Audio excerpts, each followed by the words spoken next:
ये जो रूल्स हैं ये ना तय किए जाएं जिसमें उन्होंने कहा है कि सिर्फ चीफ जस्टिस जो हैं अकेले उनके पास ये सारा इख्तियार नहीं होना चाहिए। ये वो बहस जो पिछले 2-3 दिनों से हम देख रहे हैं। एट द वेरी आउटसेट जब ये सब कुछ देखते हैं तो मुझे वो वक्त याद आ रहा है जब सजाद अली शाह साहब पर सुप्रीम कोर्ट के अंदर ही से हमला हुआ था। ये जो केस इस वक्त जो चल रहा है हाई 5 मेंबर बेंच के सामने, ये कोई सू मोटो केस नहीं है। इसके अंदर आर्टिकल 184(3) की एक पटिशन एक पॉलिटिकल पार्टी ने डाली है जिसपे वो केस चल रहा है, तो ये सू मोटो नहीं है। तारीख अपना फैसला खुद करेगी कि आजकल के दिनों में क्या हुआ था क्या नहीं हुआ था। जिस तरह अभी हम लोग बात कर रहे हैं वक्त 97 में जो हुआ था, फिर तारीख जब लिखी जाएगी तो उसमें सब कुछ पता लग जाएगा कि कौन आइन के साथ खड़ा था और कौन नजरिया जरूरत के साथ खड़ा था। आइन की जो शिकें उनके साथ ये कोशिश कर रहे हैं मजाक करने की, इसकी हम इंशाल्लाह इस तरह का कोई भी एक्ट है उसकी बिल्कुल बार एसोसिएशंस भी इजाजत नहीं देंगी, लाहौर बार भी इसकी इजाजत नहीं देगी। सब्सक्राइब करें और बेल दबाएं ताकि कोई खबर रह न जाए।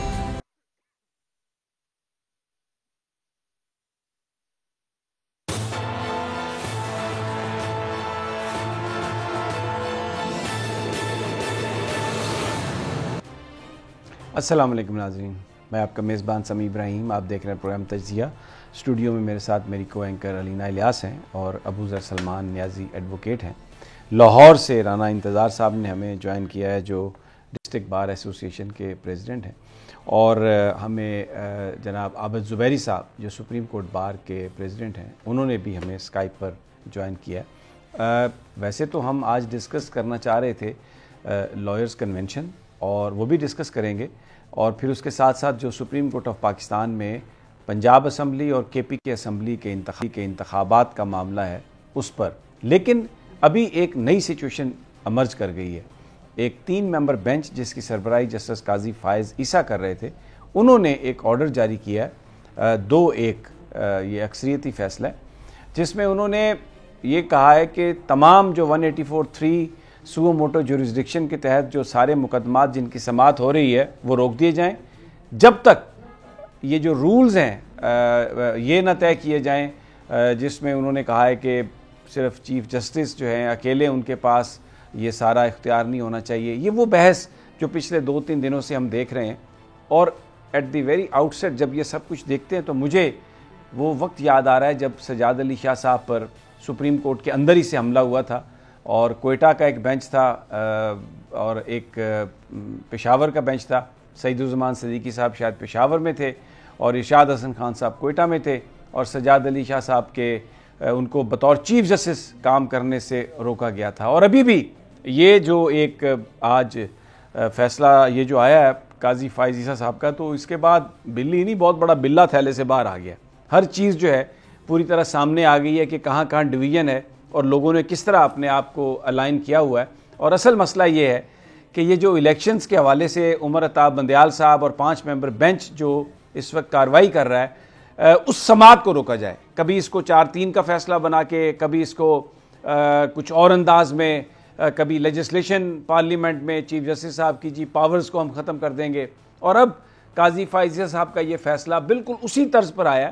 केस देखें, एक 20 नंबर देने का केस था हाफिज साहब को, लेकिन उसमें जो मामला डिस्कस हो रहा है वो हो रहा है कि चीफ जस्टिस साहब या कोई भी अगर जो को केस की समाअत हो रही है सुओ मोटो वो रोक दी जाए और कुछ भी ना हो। अच्छा, इसमें 3-4 चीज़ें हैं। अबू ज़र से भी मैं बात करूंगा जिसमें जो सुओ मोटो का इख्तियार है उसको तय किया जा चुका है, 5 मेंबर बेंच उसको कर चुका है, और अभी भी जो समाअत हो रही है वो 5 मेंबर बेंच कर रहा है। तो ये 3 मेंबर बेंच कैसे इसको रोकेगा? लेकिन अगर मुझे अबू ज़र आप इजाज़त दें तो मैं आबिद ज़ुबैरी चाह रहा हूँ पहले। ज़ुबैरी साहब अस्सलाम वालेकुम। वालेकुम सलाम। ज़ुबैरी साहब, ये एक फ़ैसला 3 मेंबर बेंच का 2-1 से आया है जिसमें चीफ ये कहा गया कि सुप्रीम कोर्ट में सुओ मोटो जो भी मुकदमात हैं सारे के सारे वो रोक दिए जाएँ, पहले इसको असूल को तय किया जाए। तो ये तो 5 मेंबर बेंच तय कर चुका कि सुओ मोटो सिर्फ चीफ जस्टिस ही ले सकते हैं, और फिर उसके बाद अभी भी जो बेंच समाअत कर रहा है, मुख्तलिफ पटिशन्स भी हैं, वो 5 मेंबर बेंच है। इसका क्या इम्पैक्ट देखते हैं आप? बिस्मिल्लाहिर्रहमानिर्रहीम। देखिए, पहली बात तो ये आप सही कह रहे हैं कि वो जो इशू आया था वो आपको याद होगा, एक कोई जर्नलिस्ट के मामले में इन्होंने सू मोटो एक ले लिया था जस्टिस फाइज ईसा ने। उस पर एक ऑर्डर आया, फिर वो रेफर हो गया एक लार्जर बेंच को, 5 मेंबर बेंच बैठी, उन्होंने उसमें फैसला किया कि जी इसको लेने का इख्तियार सिर्फ और सिर्फ चीफ जस्टिस साहब का है। वो एक 5 मेंबर बेंच का फैसला है। तो ये अगर ये 2-1 से, मैंने इस फैसले को नहीं देखा जो आप बता रहे हैं अभी कोई फैसला, लेकिन अगर कोई फैसला इस तरह का आया वो ओवरराइड तो नहीं कर सकता 5 मेंबर बेंच के फैसले को। दूसरी बात ये देखना होगा वो किस केस में वो फैसला आया। तो और आज जो सुप्रीम कोर्ट के रूल्स हैं उसके तहत तो ये इख्तियार चीफ जस्टिस साहब का है, बेंचेस की कॉन्स्टिट्यूशन का, कि सू मोटो लेने का। और ये तीसरी चीज़, ये जो केस इस वक्त जो चल रहा है 5 मेंबर बेंच के सामने, ये कोई सू मोटो केस नहीं है। इसके अंदर आर्टिकल 184(3) की एक पटिशन एक पॉलिटिकल पार्टी ने डाली है जिस पे वो केस चल रहा है। तो ये सू मोटो नहीं है, ये आर्टिकल 184 की पटिशन है। और वो अंदर ये जो कहती है कि you can file a case for enforcement of question of public importance for enforcement of your fundamental rights. तो ये वो केस है, तो ये सू मोटो केस भी नहीं है। तो और उनके कहने से कि 3 मेंबर बेंच के फैसले तो 5 मेंबर बेंच पे तो लागू नहीं होगा, तो लार्जर बेंच का फैसला है। और उनके कहने से विद अटमोस्ट रिस्पेक्ट वो जो ये सू मोटो की जो पावर्स है चीफ जस्टिस की वो ख़त्म थोड़ी हो जाएंगी। अच्छा जुबैर साहब, हमने देखा अदालत में अटॉर्नी जनरल साहब भी, फारूक एच नाइक साहब भी आज थे, तो यानी बाकायदा वो एक जैसे इंसिस्ट किया जाता है इस तरह का मामला था। और सारी की सारी जो वफाकी काबीना भी आकर बैठी हुई थी आज सुप्रीम कोर्ट में। बड़े अगरचे वो सो रहे थे, वो भी एक बड़ी क्लियर वायलेशन थी, मुझे नहीं पता रात को क्या करते रहे, लेकिन वो सारे के सारे सो रहे थे आगे बैठ के। तो ये कल कोई, आज मैं सुन रहा था आपको, आपने कहा कि हम जजेस के साथ हैं, अदालतों के साथ हैं कानून और आइन के लिए, और जज साहबान जो हैं वो फैसला करें और हम उसको इम्प्लीमेंट कराएंगे, अल्लाह की मदद होगी इंशाल्लाह। तो आपको लगता है कि कल का जो दिन होगा सुप्रीम कोर्ट में वो स्मूथ सेलिंग होगी? और अगर कहीं कोई सिचुएशन हुई तो जो आज आपकी रेजोल्यूशन है, ये तो बड़ा, इसका जो टाइमिंग है ये बड़ा परफेक्ट टाइमिंग नज़र आ रहा है हमें। देखिए हमारा ये जो ये हमारा सेमिनार था, कन्वेंशन था, ये कई दिनों पहले से प्लान हुआ था। इस केस के चलने से पहले का ये था, उसका इस केस के आने से कोई ताल्लुक नहीं था।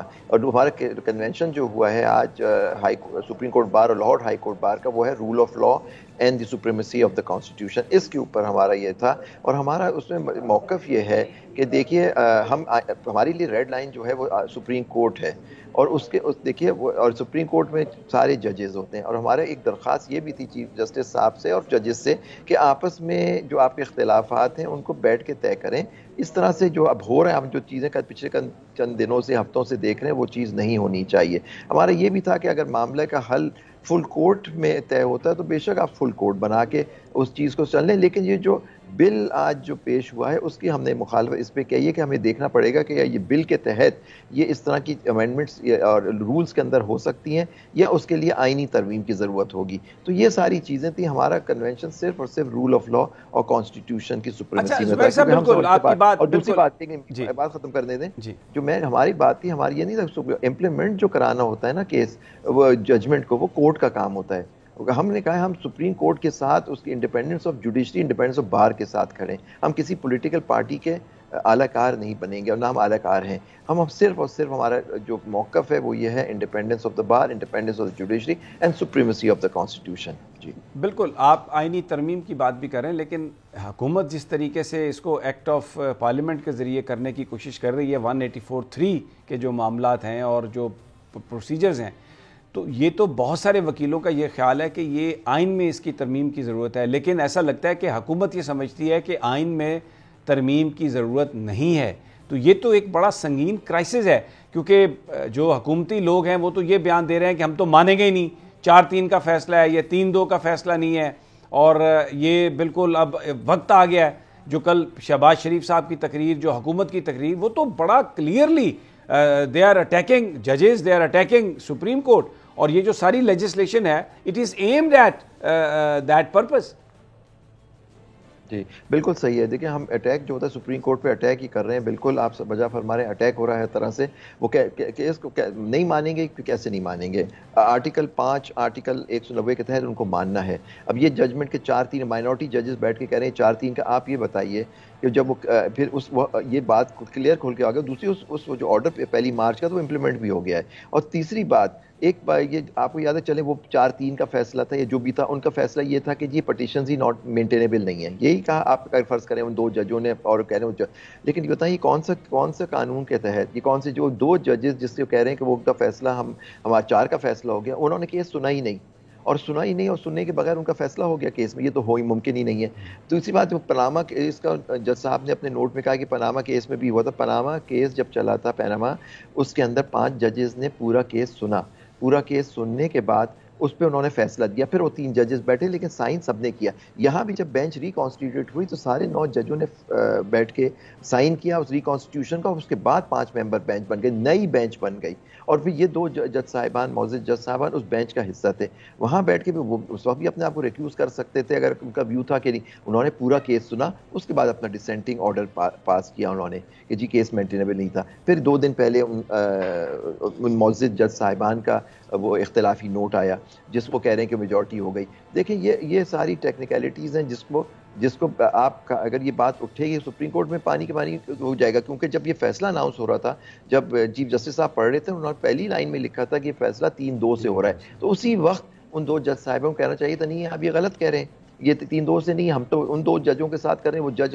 उनका नोट को हम इसका हिस्सा बना रहे हैं। आप ये बताइए कि शॉर्ट ऑर्डर जो होता है वो होती है जजमेंट, बाकी जो रीजनिंग, बाकी जो ऑर्डर आता है वो रीजनिंग होती है, ऑर्डर वही है 1 मार्च का, बाकी उसकी रीजनिंग होती है। जज अपने देते हैं कि हम उस ऑर्डर की वजह क्या थी, वो अपने दलाइल उसके अंदर जो लिखा जाता है, कोर्ट अपने दलाइल प्रेसिडेंट्स को देख के वो बात करते हैं।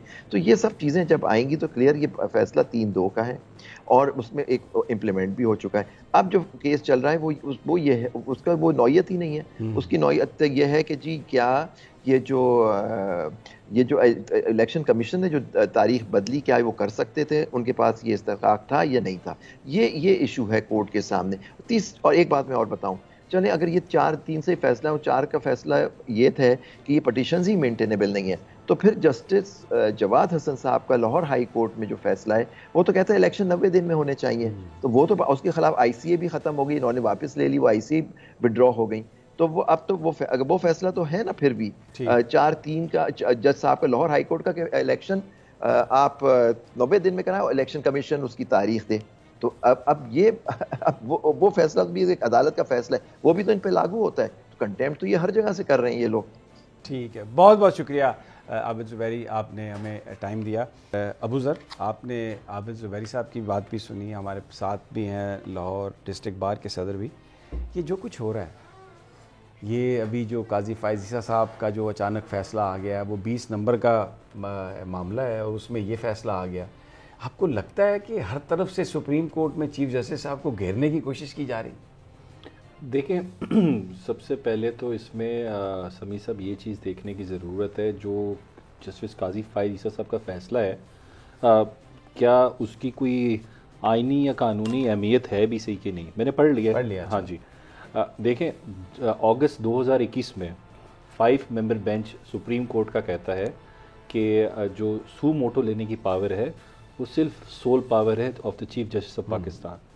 क्या अब एक 3 मेंबर बेंच जिसमें सिर्फ 2 जज एग्री कर रहे हैं वो उस जजमेंट को ओवर रूल कर सकता है? पहला पहलू ये है, नहीं कर सकता, क्योंकि जजेस भी आइन के पाबंद हैं, अपनी कैप्रीस होती है या अपनी जो विशेज़ होती हैं उसके पाबंद नहीं होते, जजेस आइन के पाबंद।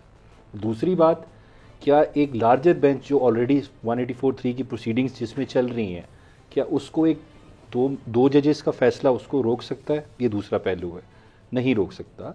तो मेरी नज़र में देखें, या आपका जो सवाल है कि ये टाइमिंग जो इस तरह की आपको लग रही है कि लग रहा है कि हर तरफ से अटैक है, वही जैसे कोयटा बेंच का फैसला आया और पेशावर बेंच का फैसला आया सजाद अली शाह साहब, ये चीज़ें तो देखिए काम से रोक दिया, ये चीज़ें ये देखें, ये तो एक फैक्चुअल क्वेश्चन है, ठीक है, लेकिन ये चीज़ें जो है इस चीज़ पर आप ये छोड़ दें हिस्ट्री पे, लेट हिस्ट्री डिसाइड, तारीख अपना फैसला खुद करेगी कि आजकल के दिनों में क्या हुआ था क्या नहीं हुआ था। जिस तरह अभी हम लोग बात कर रहे हैं, उस वक्त 97 में जो हुआ था, फिर तारीख जब लिखी जाएगी तो उसमें सब कुछ पता लग जाएगा कि कौन आइन के साथ खड़ा था और कौन नज़रिया ज़रूरत के साथ खड़ा था। तो इस वजह से अभी मैं तो सिर्फ बात करूंगा कानून और आइन पे। बिल्कुल सही। तो मेरी नज़र में जो फैसला आया है इसकी आइनी और कानूनी कोई अहमियत नहीं है, क्योंकि ऑलरेडी 5 मेंबर बेंच एक सुन रहा है, उसको नहीं रोका जा सकता, और पहले ये चीज़ सेटल हो चुकी है कि सुप्रीम कोर्ट का सू मोटो की जो पावर है वो चीफ जस्टिस की है। तो इस वजह से मेरी नज़र में इस फैसले को ठीक है आप पढ़ें, इसमें अच्छी अच्छी आपको अंग्रेज़ी भी मिलेगी, अच्छा लॉ पॉइंट्स भी मिलेंगे, और काजी साहब बड़े इंटेलिजेंट बड़े लायक जज हैं, ठीक है, इस पर कोई दो राय नहीं है। लेकिन मेरे ख्याल से ये फैसला लिखते हुए गलती कर गए मेरी नज़र में, क्योंकि 5 मेंबर बेंच की जजमेंट इसके बिल्कुल बरखिलाफ़ बात करती है। तो जब मैं as a student of law कोई जजमेंट को पढ़ना चाहूँगा या देखना चाहूँगा तो मैं वो जजमेंट देखूँगा जिसमें 5 मेंबर बेंच की जजमेंट होगी, क्योंकि at the end of the day जो अथॉरिटी ऑफ लॉ जो कमांड करेगी वो 5 मेंबर बेंच जजमेंट करेगी, 2 मेंबर बेंच या 3 मेंबर बेंच नहीं करेगी। तो इस वजह से क्या कहते हैं, ये फैसला मेरे ख्याल से उस प्रोसीडिंग्स को नहीं रोक सकता। और ये कल आप देख लेंगे मेरे ख्याल से जब केस चलेगा, अगर ये जिक्र होता है तो आप देख लेंगे कि वो जजेस का क्या उस पर व्यू पॉइंट होता है। तो बाकी जो अमेंडमेंट्स आई है उस पर आगे बात करते हैं। तो मैं राना इंतज़ार साहब भी हमारे साथ हैं, बहुत मेहरबानी आपकी, प्रेसिडेंट हैं लाहौर डिस्ट्रिक्ट बार के, और मैं आपके सब्र की मैं दाद देता हूँ। 10-15 मिनट के बाद आपकी तरफ आ रहा हूँ, बहुत बहुत शुक्रिया आपका। राना साहब, बड़ा ज़बरदस्त कन्वेंशन था आज लाहौर में, और वकीलों ने बिल्कुल सुप्रीम कोर्ट के साथ और आइन और कानून की बालादस्ती के लिए फ़ैसला किया। ये जो कुछ भी हो रहा है इस वक्त पार्लियामेंट के अंदर, और फिर जो बाहर लीडरान जिस तरह से बात कर रहे हैं, और अभी ये फ़ैसला भी आया, आपको भी ये लगता है कि इस वक्त एक चीज़ पर फोकस है कि किसी तरीके से जो ये KPK और पंजाब असम्बली के इंतखाब का मामला है, सुप्रीम कोर्ट उसमें कोई फैसला ना कर सके और ये मामला जो है डिले का शिकार हो? कुछ आपको भी इस तरह की फीलिंग आती है? देखें, मैटर ये कि क्रिस्टल क्लियर हो चुका है कि कौन इस वक्त क्या कर रहा है और कौन सी पॉलिटिकल पार्टी क्या कर रही है, सुप्रीम कोर्ट क्या कर रही है। अब सोशल मीडिया के दौर में हर एक को ये बताने की ज़रूरत नहीं होती कि क्या हो रहा है। ये किसी के पास भी इख्तियार नहीं है। आइन में बड़ा वाज़े लिखा हुआ है कि 90 डेज़ के अंदर इलेक्शन होने ही होने हैं। किसी भी सूरत में इलेक्शन कमीशन के पास ये इख्तियार नहीं है कि इस मामले को आगे लेके चले। हम क्योंकि कानून के तालिब इल्म हैं, अबूज़र साहब भी बैठे हैं, हम इन चीज़ों पे बात भी ऑलरेडी करते रहते हैं। अभी आबद ज़ुबैरी साहब भी कर रहे थे, आज कन्वेंशन में वो भी मौजूद थे। तो हम आइन के साथ खड़े हैं, सबसे पहले कानून के साथ खड़े हैं। हम लीगल फैटर्निटी, हमारा सबसे बड़ा रोल है कि मुल्क में कानून और आइन की जब बालादस्ती हो, ना हम जुडिशरी के साथ खड़े हैं, ना हम पॉलिटिकल पार्टीज़ के साथ खड़े हैं। हमारा ये है कि मामला जो है ऐसन तरीके के साथ मुल्क में चले। इलेक्शन होने, अब अनसर्टेनिटी की एक पूरे मुल्क में कैफियत इख्तियार कर गई है। हमारे बच्चे भी स्कूलों में जाते हैं, अब एक ख़ास एरिया जहाँ पर पुलिस ने धावा बोल दिया होता है, वहाँ स्कूल्स भी बंद हो जाते हैं, उस तरफ जाना भी महाल हो जाता है। तो इस सूरत हाल से बाहर निकलने के लिए फौरी तौर पर आइन पर अमल करते हुए मेरे ज़ाती ख्याल में 90 डेज़ के अंदर इलेक्शन होने चाहिए। और मुल्क हमारा ऑलरेडी क्राइसिस रिडन सिचुएशन में चल रहा है, इकोनॉमी का प्रॉब्लम है।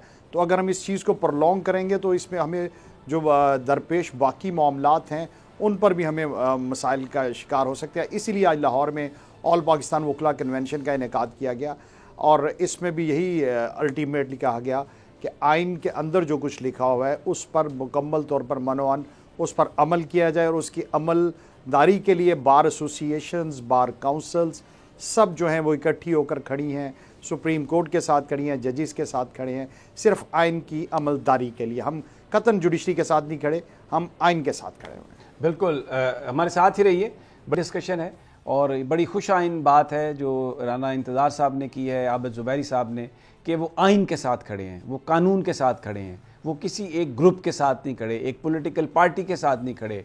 और ये भी नहीं है कि कोई कहे कि वो जजेस के साथ खड़े हैं, भले उससे असूल डिविएट हो रहा हो। बहुत ज़बरदस्त बात कही है राना साहब ने।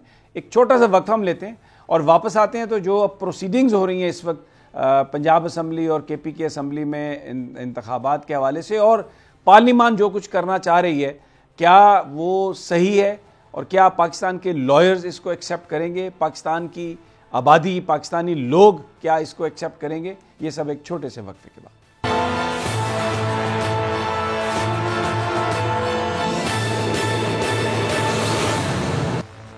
वेलकम बैक नाजरीन। इस वक्त जो सूरत हाल है, ख़ास तौर पर जो अदालतों में जो कुछ हो रहा है, पार्लियामान में जिस तरह जो इख्तियारात हैं जजेस के, उनको क्लिप करने की कोशिश की जा रही है, उस पर हम बात कर रहे हैं। अलीना, आप कुछ सवाल करना चाह रही थी? समीर साहब, ये जो अभी बेंच का आप जिक्र कर रहे थे जस्टिस काजी फायजीसा के हवाले से, देखिए मेरा सवाल है अबूज़र आपसे, मुझे ये बताएं क्या कोई बेंच या कोई जज या कोई फैसला चीफ जस्टिस के इख्तियारात को कंट्रोल कर सकता है, और अगर वो करता है तो कानून में इसकी क्या हैसियत है?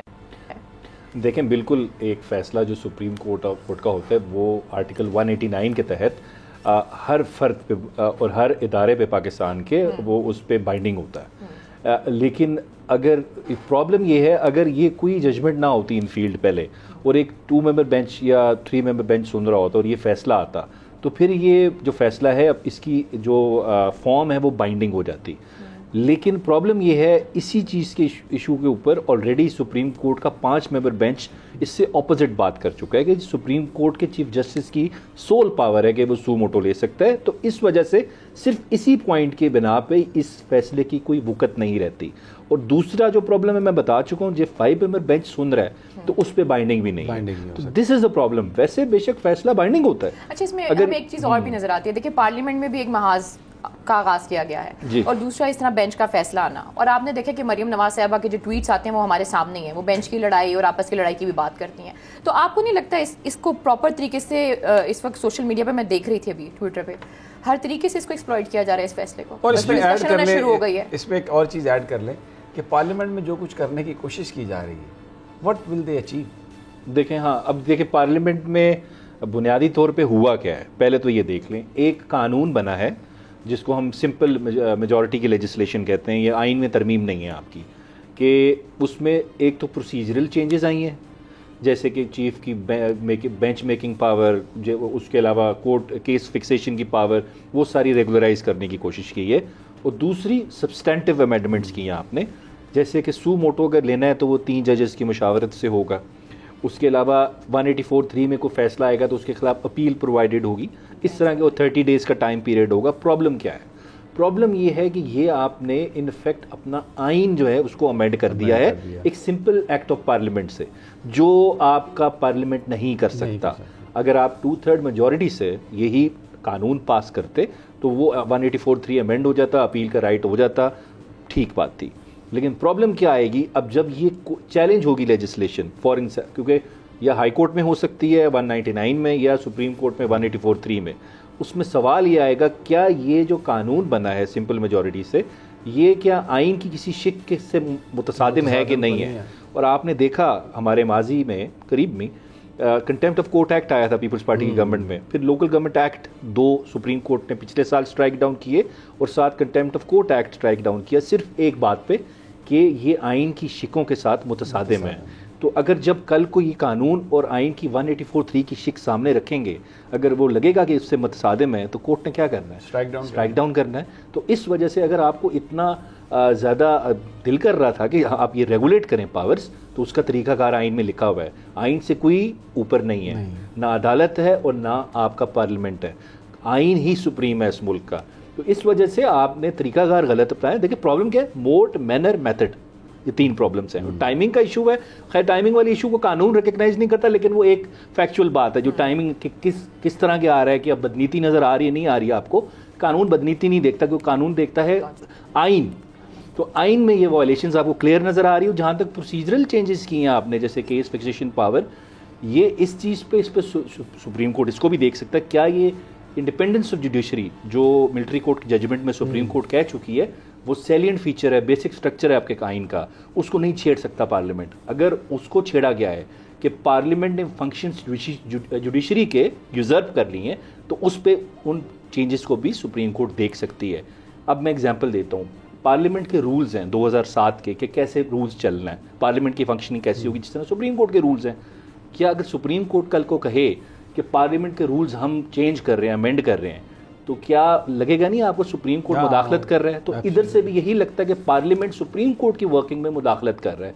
तो इस बेसिस पे भी सुप्रीम कोर्ट देख सकता है कि सेपरेशन ऑफ पावर का प्रिंसिपल वो भी वायलेट हो रहा है कि नहीं हो रहा। तो इस वजह से मेरे ख्याल से जो अमेंडमेंट्स हैं ये डबल एज स्वॉर्ड है। ये आपको लग रही तो बहुत अच्छी है इन लोगों को, लेकिन जब कल को कोर्ट इसको देखेगा तो मेरे ख्याल से ये वो मुख्तलिफ होगा, अच्छा ही रह जाएगा। राना साहब, आपने अबूजर की बात भी सुनी।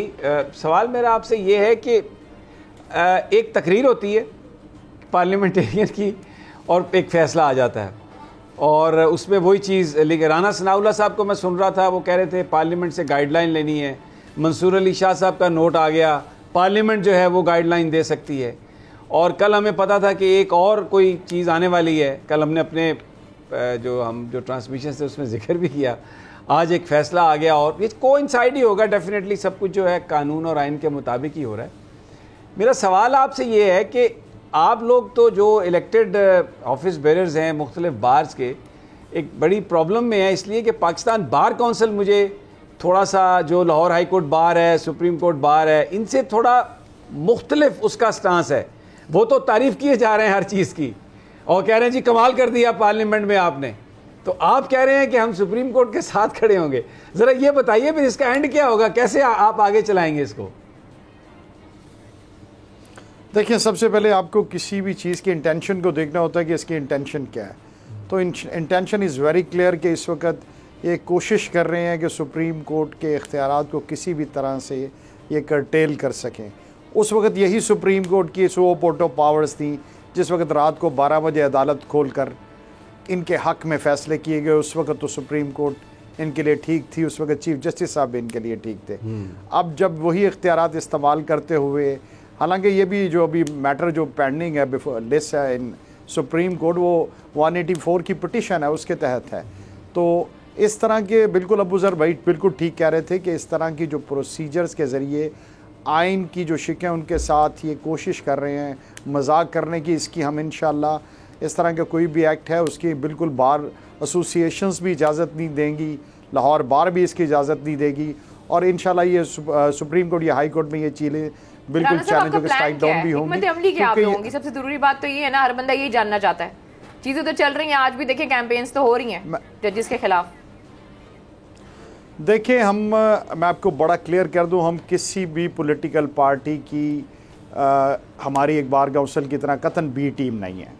हमारी बार एसोसिएशंस जो हैं, हमारी लीगल फ्रेटर्निटी जो है, उसके अपने इंडिपेंडेंट डिसीजंस हैं, मगर हमने बिल्कुल सेफ गार्ड देना है कॉन्स्टिट्यूशन ऑफ पाकिस्तान को, पाकिस्तान के कानून को, और किसी को भी हमने इंशाल्लाह इस चीज़ की इजाज़त नहीं देनी कि वो पाकिस्तान के आइन के साथ किसी भी किस्म की मजाक करने की कोशिश करे। मैंने आपसे पहले भी कहा कि हमारा नैरेटिव यही है कि हम आइने पाकिस्तान के खड़े हैं, साथ खड़े हैं, ना हम किसी पॉलिटिकल पार्टी के कैट्सपा हैं, ना उनके साथ खड़े हैं, ना हम कोई जजेस के साथ खड़े हैं, और इस प्रेजेंट जुडिशरी के साथ तो हम बिल्कुल नहीं खड़े, क्योंकि इन्होंने जिस तरह राना आसफ वाले इशू में बार एसोसिएशंस के साथ हमारे अपने मेंबर के साथ मजाक बनाया हुआ है, हम बिल्कुल इनके साथ नहीं खड़े हुए। बड़ा मैं क्लियर मैसेज दे रहा हूँ आपको, हम बिल्कुल आइने पाकिस्तान के साथ खड़े हैं, और आइने पाकिस्तान के रास्ते में कोई भी रुकावट बनेगा तो हम बिल्कुल जुडिशरी के साथ खड़े हों। ठीक हो गया। यहाँ पर एक छोटा सा वक्फा लेते हैं और इस गुफ्तगू को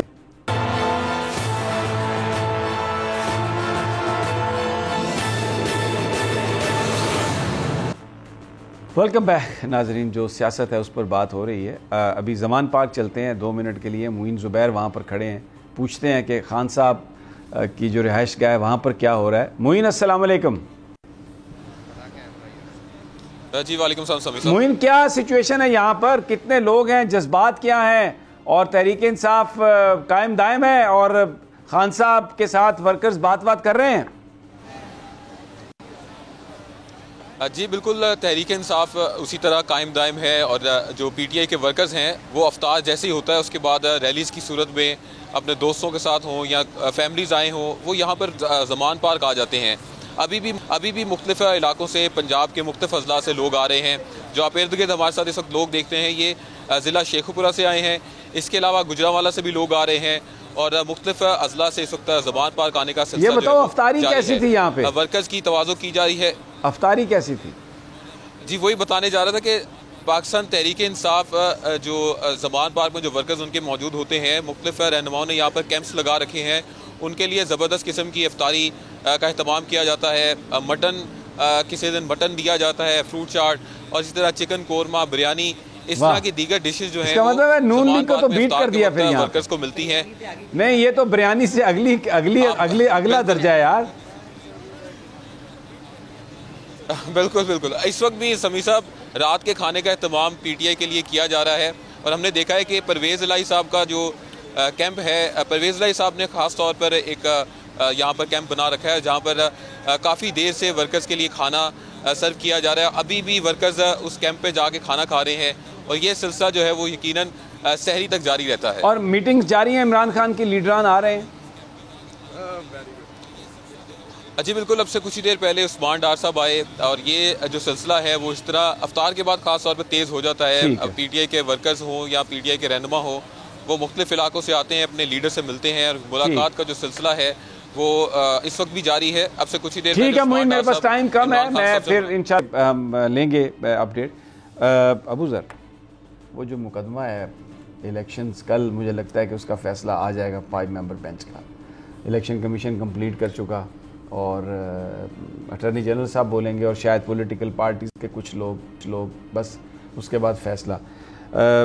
आज चीफ जस्टिस साहब ने कहा कि लेके आएँ, पूछें वजारत दाखिला से, वजारत दिफा से, बिकॉज मुझे ऐसा लगा कि सुप्रीम कोर्ट कोई डेट ढूंढ रही है। देखें अब सुप्रीम कोर्ट मेरे ख्याल से उस स्टेज पे है कि उनको ऑर्डर नहीं करना चाहिए कि आप तारीख दें, अब कोर्ट से ही तारीख आनी चाहिए मेरे ख्याल से। देखें समी साहब इस वक्त भूल जाएं किसकी हुकूमत है, इमरान खान साहब की है, नवाज शरीफ साहब की है, पीपल्स पार्टी की है। आप एक चीज़ याद रखें, ये इस वक्त मुकदमा जो है ये आईन पाकिस्तान की सरबुलंदी का मुकदमा है। क्यों? क्योंकि इलेक्शन आपका कानून कहता है आर्टिकल 105 के इलेक्शन जो होना है वो 90 दिन के अंदर होना है, और एक साइड पे आपके नज़रिए ज़रूरत खड़ा है और एक साइड पे आपका आईन पाकिस्तान खड़ा है। तारीख गवाह है इस बात की, जस्टिस मुनीर से लेके अब तक जिन जजेस ने आईन पाकिस्तान को ऊपर रखा नज़रिए ज़रूरत से, उनको तारीख ने पूरी ज़िंदगी याद रखा। लेकिन जिन जिन जजेस ने नज़रिए ज़रूरत को जस्टिस मुनीर की तरह ऊपर रखा आईन पाकिस्तान से, उनको तारीख ने भुला दिया बिल्कुल। अगर उनका नाम भी लिया जाता है तो उनका नाम क्या लिया जाता है कि यार ये तो बड़े प्रो एस्टैब्लिशमेंट जजेस थे, जो उनको कहा जाता था कॉम्प्रोमाइज से ओबीडियंट किस्म के जजेस थे। हिस्ट्री ने उनका नामो निशान मिटा दिया है। तो अगर एक जज चाहता है कि उसको पूरी ज़िंदगी याद रखा जाए, आज से 20-25 साल बाद इनमें से कोई जज भी नहीं होगा, लेकिन ये इनकी जजमेंट्स जो होंगी वो लोग उसको कोट करेंगे कि इस जज ने आइन को ऊपर रखा नज़रिए ज़रूरत से और इस जज ने नज़रिए ज़रूरत को ऊपर कर दिया और आइन को नीचे कर दिया। तो अगर हिस्ट्री में अपना नाम रखना है और आप चाहते हैं लेगेसी छोड़नी है, जैसे जस्टिस मुनीर दुनिया का मेरे ख्याल सब कॉन्टिनेंट का सबसे लाइक जज था, लेकिन एक जज, 2 जजमेंट्स थी, एक दोस्तोस केस की और एक मौलवी तमीज़ुद्दीन की, जिसने पूरे जुडिशियल कैरियर के ऊपर एक काला धब्बा लग गया क्योंकि उसने नज़रिया ज़रूरत को आइन से ऊपर रखा और उसका हमेशा के लिए नामो निशान मिट गया। अगर नाम भी लिया जाता है तो बिल्कुल अच्छे अल्फाज में नहीं लिया जाता। राना साहब, फॉलो अप क्या है आज के कन्वेंशन का? सर, पूरी कौम आप ही की तरफ देख रही है, क्योंकि ये वकील ही हैं जिन्होंने इफ्तिखार चौधरी को दोबारा चीफ जस्टिस बनाया और जो बड़ी बड़ी तहरीकें चली हैं उसमें आप लोग ही आगे आए हैं, और अब खान साहब भी यही कहते हैं और पूरी कौम भी आप ही की तरफ देख रही है। तो आज के कन्वेंशन का फॉलो अप क्या होगा सर? हमारा आज के कन्वेंशन का जो बेसिक के उसमें जो रेजोल्यूशन भी पास हुई और उसका जो फॉलो अप भी हम फर्दर आगे करेंगे वो यही है कि आईन पाकिस्तान का हमने तहफ़्फ़ुज़ करना है, और आईन पाकिस्तान के तहफ़्फ़ुज़ के लिए हम कौम के साथ खड़े हैं, लीगल फ्रेटर्निटी जुडिशरी के साथ खड़ी है और उन तमाम लोगों के साथ हम बिल्कुल खड़े हैं आईन पाकिस्तान के तहफ़्फ़ुज़ के लिए आगे होंगे और इसके तहफ़्फ़ुज़ के लिए पूरी कोशिश करेंगे। और सुप्रीम कोर्ट से भी इंशाल्लाह हमें पूरी उम्मीद है कि वो आईन पाकिस्तान का तहफ़्फ़ुज़ करते हुए 90 दिन का जो उन्होंने पहले भी ऑर्डर पास किया था उसके मुताबिक अबू ज़र साहब ने बिल्कुल सही कहा है कि अब तारीख़ जो है, मेरा अपनी प्रेडिक्शन यही है कि तारीख़ सुप्रीम कोर्ट ही देगी और इलेक्शन कमीशन ऑफ पाकिस्तान को जो है वो कंटेम्प्ट ऑफ कोर्ट में सज़ा ज़रूर होनी चाहिए। बहुत बहुत शुक्रिया राना इंतज़ार साहब, अबू ज़र आपका भी आलीना। इंशाल्लाह नाज़रीन कल फिर मुलाकात होगी और वैसे आपको सारा दिन हम सुप्रीम कोर्ट से आगाही देते रहेंगे। ताज़ा तरीन ख़बरों के लिए, पॉलिटिकल हक सच के लिए, इंफॉर्मेशन जानने के लिए देखते रहिए बोल न्यूज़।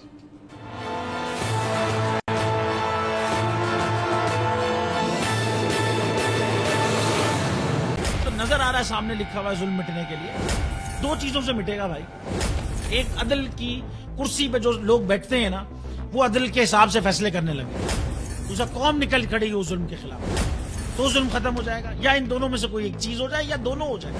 अगर 420 का मुकदमा था, उस वक्त अदलिया में जो लोग बैठे हुए केस देख रहे थे वो पूछते ना यार चीट हुआ कौन है, जब उनको दिखता कोई चीट नहीं हुआ केस खत्म कर देते। तो जालिम जुल्म कर ही नहीं पाता। 9 जजेस ने नोट बिफोर किया मेरे केस को यार, 1.5 साल चला। शख्सी जमानत का केस, सेम केस इस्लामाबाद में कर दिया। एक ही इल्जाम पे 2 केस हो नहीं सकते भाई। मतलब 60 दिन का वक्त होता है, 102 दिन के बाद मैं जीत गया, केस बरी हो गया, 102 दिन के बाद अपील फाइल की, एक्सेप्ट कर ली। नहीं करते ना एक्सेप्ट, खत्म हो जाता ना जुल्म यार। भरी अदालत में मुझे बरी कर दिया, फिर पता नहीं क्या हुआ 2.5 घंटे बाद का नोट बिफोर, मैं नहीं सुनता ये केस। खड़े रहते अपने फैसले पे, मिट जाता जुल्म। अल्लाह ताला ने बिठाया इन कुर्सियों पे इनको यार, ये अल्लाह ताला की तरफ से फैसले करने हैं। तो या तो ये फैसले आएंगे, जुल्म मिट जाएगा, या कौम खड़ी हो जाएगी जुल्म के खिलाफ।